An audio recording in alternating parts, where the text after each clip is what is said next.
இன்னைக்கு வீடியோவில் ஒரு அருமையான ரெசிபி தான் பார்க்க போகிறோம். மஷ்ரூம் பிரியாணி. இது எப்படி செய்யலாம்னு சொல்லிட்டு பார்க்கலாம். அதுக்கு தேவையான பொருட்கள் 4 தக்காளி எடுத்து கட் பண்ணி வச்சுருக்கிறேன். அதோட ஒரு கைப்பிடி அளவு புதினா, 5 பெரிய வெங்காயம் எடுத்து நீட்ட வாக்கில் கட் பண்ணி வச்சுக்கலாம். அடுத்ததாக 2 துண்டு இஞ்சி, 20 பல் பூண்டு, 6 பச்சை மிளகாய் எடுத்து வச்சுருக்கிறேன். இதோட 2 பாக்கெட் மஷ்ரூம் எடுத்து வச்சுக்கலாம்.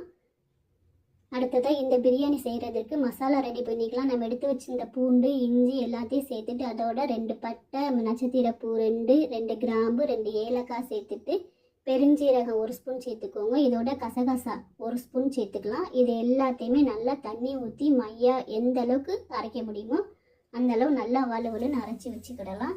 இந்த மசாலா தான் ரொம்ப டேஸ்ட்டு கொடுக்கும். அடுத்ததாக பிரியாணி செய்கிறதுக்கு பாத்திரத்தில் ஆயில் ஊற்றிட்டு கடுகு, நம்ம எடுத்து வச்சுருந்த வெங்காயம், பட்டை, கிராம்பு, 2 ஏலக்காய் சேர்த்துட்டு நல்லா வதக்கி எடுத்துக்கிடலாம். இந்த அளவுக்கு வெங்காயம் நல்லா பொன்னிறமாக வரணும். வர்ற வரைக்கும் நல்லா வதக்கி எடுத்துக்கோங்க. வதங்கினதுக்கப்புறமா எடுத்து வச்சுருக்கோம் இல்லையா தக்காளி, அதையும் சேர்த்துக்கிடலாம். தக்காளியும் சேர்ந்து நல்லா வேகணும்.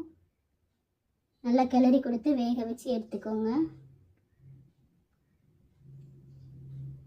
அடுத்ததாக காளான் உப்பு போட்டு நல்லா கழுவி எடுத்துக்கிடலாம். உப்பு போட்டு கழுவி எடுக்கும்போது அதில் உள்ள கருப்பெல்லாம் போயிடும். அடுத்தது தக்காளி பார்த்திங்கன்னா நல்லா குழஞ்சி வந்துருச்சு. இப்போ நம்ம வாஷ் பண்ணி வச்சுருக்கிற மஷ்ரூமும் சேர்த்துக்கிடலாம். சேர்த்துட்டு நல்லா கிளறி கொடுத்துக்கலாம்.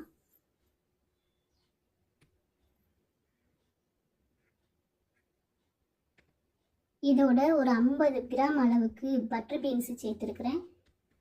அடுத்ததாக புதினா நம்ம எடுத்து வச்சுருக்கோம் இல்லையா, அந்த புதினா ஒரு கைப்பிடி அளவு சேர்த்துக்கலாம்.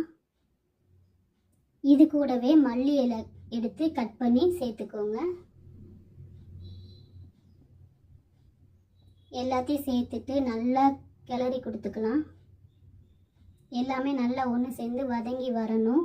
தேவையான அளவு கல் உப்பு போட்டுக்கலாம்.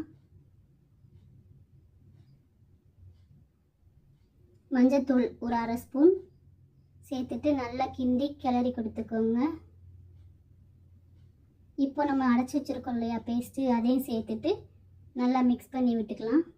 இந்த மசாலா தான் ரொம்ப டேஸ்ட்டு கொடுக்கும் பிரியாணிக்கேவும். இதே மாதிரியே செய்து பாருங்கள். அடுத்ததாக நான் 3 கிளாஸ் அளவுக்கு பொன்னி கூறுன அந்த அரிசி தான் எடுத்து வச்சுருக்கிறேன். நீங்கள் எந்த அரிசி சேர்க்க விருப்பமோ சேர்த்துக்கிடலாம். இதோட தேவையான அளவுக்கு தண்ணி சேர்த்துக்கலாம். நான் 3 கிளாஸ்க்கு 6 கிளாஸ் தண்ணி சேர்த்துருக்குறேன். நீங்கள் உங்களோட அரிசியை பொறுத்து கூடவோ குறையவோ தண்ணி சேர்த்து வேக வச்சு எடுத்துக்கோங்க. அவ்வளோதான். இப்போ பார்த்தீங்கன்னா இதை நல்லா கிளறி கொடுத்துட்டு ஒரு மூடி போட்டு வேக வச்சுக்கிடலாம். 3 விசில் வர்ற வரைக்கும் வேக வச்சு எடுத்துக்கிடலாம். பிரியாணி ரெடி ஆயிடுச்சு. நல்லா வாசமாக இருக்குது. இதே மாதிரி இதே அளவுகளோடு நீங்களும் செய்து சாப்பிட்டு பார்த்து எப்படி இருக்குன்னு சொல்லுங்கள். இதோட நம்ம தயிர், வெங்காயமும் மல்லி துவையலும் வச்சு சாப்பிடும்போது இன்னும் அருமையாக இருக்கும்.